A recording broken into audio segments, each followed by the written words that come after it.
let me introduce ourselves as part of Group 2. So today we will show you a conflict in Myanmar and how freedom helps give reaction to the conflict.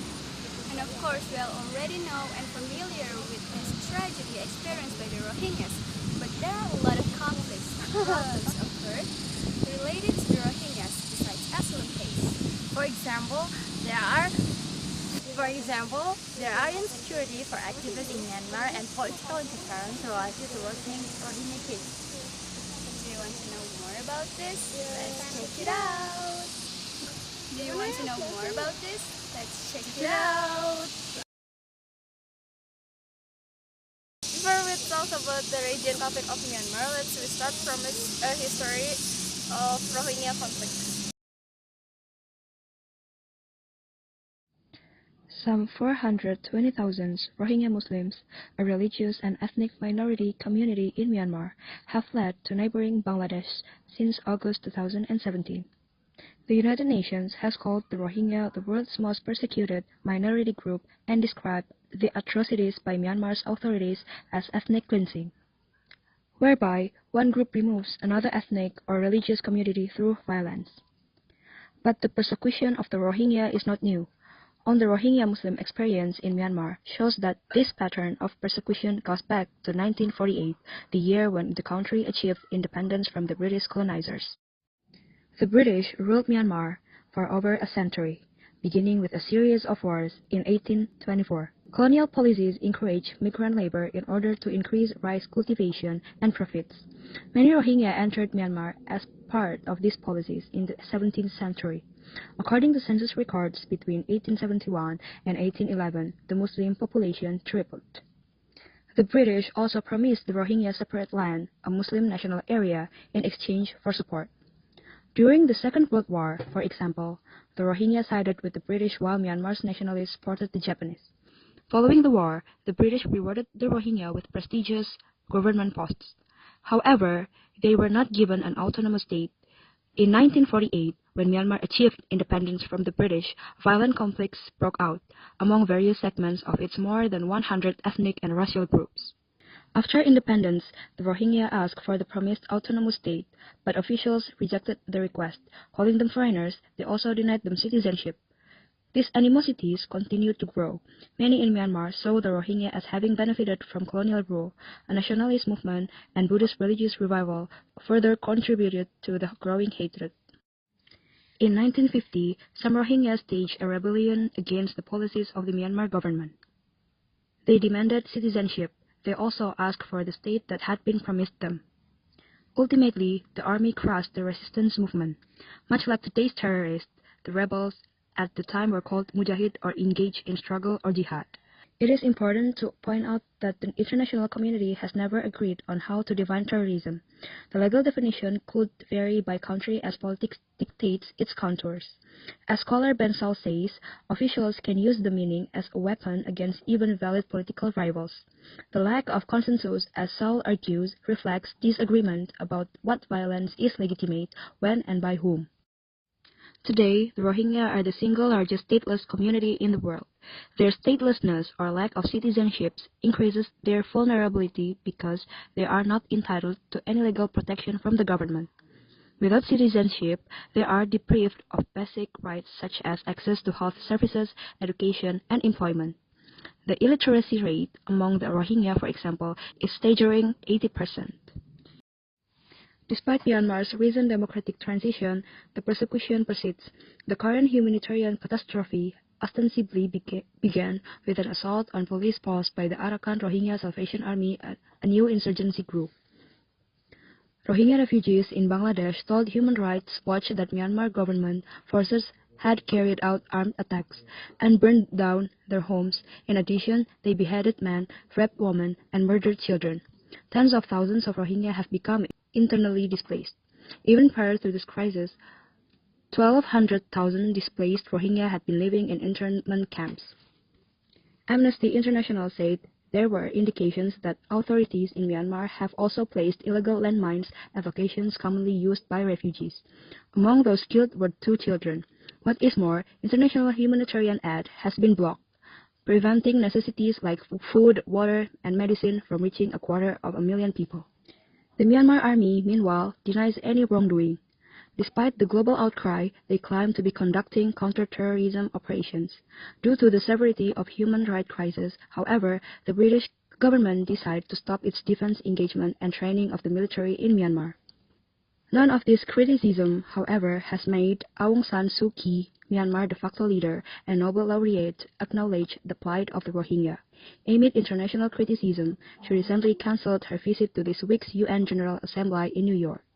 In her speech to Myanmar's parliament, she denied that there had been any armed clashes or clearance operations since September 5 this year.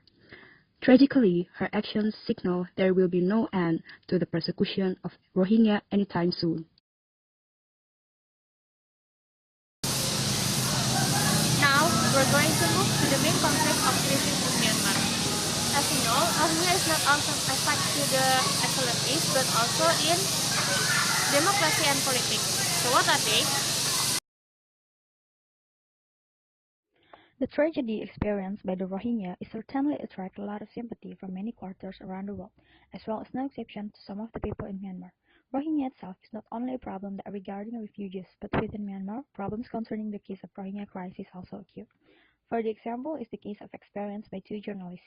Wolon and Kwai So were arrested on 12 December 2017 while investigating the execution of 10 Rohingya men and boys by Myanmar army soldiers in Indian village in northern Rakhine State. Reuters subsequently published an in-depth report on the massacre, which drew from the research conducted by Wolon and Kwai So. In April, the military announced that 7 soldiers had been sentenced to 10 years imprisonment for their role in the killings. The court in Yangon convicted Wolon and Kwai So under the Official Secrets Act and sentenced the two journalists to 7 years imprisonment. The Official Secrets Act is a colonial-era law that carries a penalty of up to 14 years imprisonment for possession or dissemination of materials that are calculated to be or might be or intended to be directly or indirectly useful to an enemy. The vaguely worded law was frequently used by prior military governments to imprison critics and shield government's action from public scrutiny. Article 19 has called on the current government, led by Aung San Suu Kyi's National League for Democracy, to revamp or repeal the Official Secret Acts and other repressive legislation. During the trial and in the pre-trial hearings, the court was presented with evidence indicating that Wolon and Kwai So had been caught in a poorly concealed entrapment plot. The two journalists described how they were arrested shortly after a police officer handed them a set of official documents in a restaurant in Yangon. A police witness provided a detailed description of orders given by a police chief to set up the sting operation. The testifying officer was subsequently jailed for 1 year for violating police disciplinary rules. One police witness consulted notes written on his hand while giving testimony in court.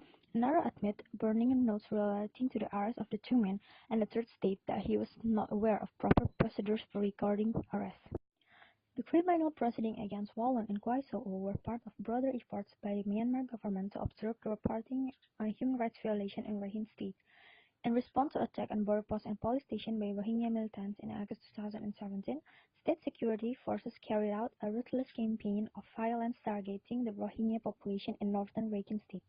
Soldiers, border guard forces, police officers, and local body mobs killed and raped Rohingya civilians and destroyed Rohingya villages on a massive scale. More than 700,000 Rohingya have fled to Bangladesh in the past year.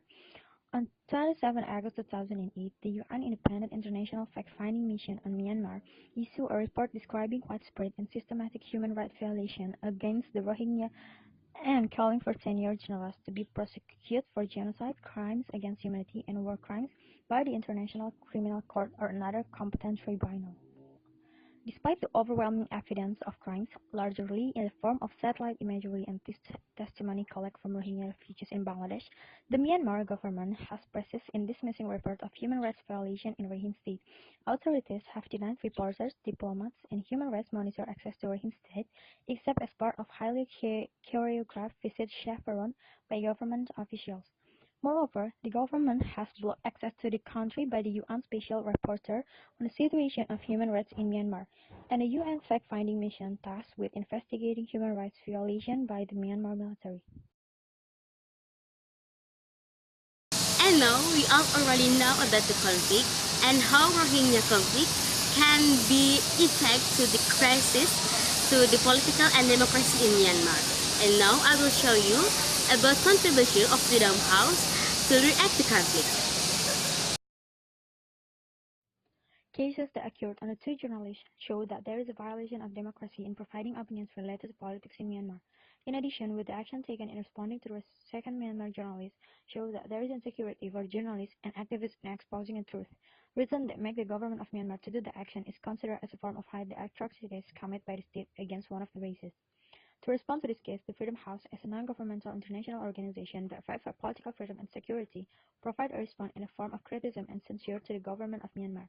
Some of them are Freedom House statements to criticize the government, explain that the detention of journalists Wallen and Kwai Soho and the threat of bringing serious formal charges against them for covering the crisis in Rakhine State threatens the ability of all journalists in Myanmar to report on a sensitive topic without fear or reprisal, said Michael G. Abramowitz as the president of the Freedom House.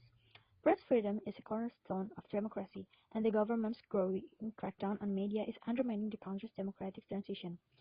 The government should immediately release Wallen and Kwai Soho, whose real offense in the eyes of the government was their reporting on military crackdowns in Rakhine State, and uphold its responsibility to protect the right of journalists to gather and disseminate information.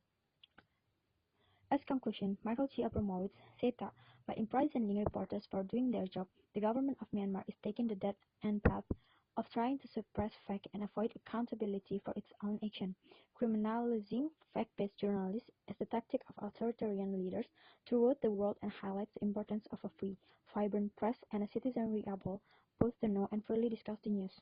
The court's harsh sentences against the reports Wallen and Kwai Soho will not undo their reporting on the murder of Rohingya Muslim villagers in Rakhine State. Besides criticizing the conflict, Freedom House also provides an assessment to the world associated with freedom, such as Myanmar is rated partly free in Freedom in the World 2017, not free in Freedom of the Press 2017, and not free in Freedom on the Net 2017. So friends, now we already understand about the conflict in Myanmar. And we know that Myanmar is not just an asylum case, it's more extensive than we can imagine. With the role of the Freedom House in response to the conflict in Myanmar showed us the presence of problem solving. I think it's enough exposure of our group associated with conflict in Myanmar and how Freedom House give their contribution. Yep, so my name is Mani Hatina Bawah. I'm Ata Zanjanitra. Thank you very much for watching.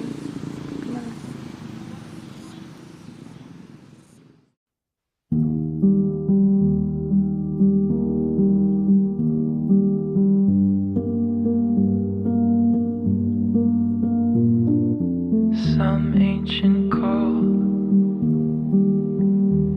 that I've answered before.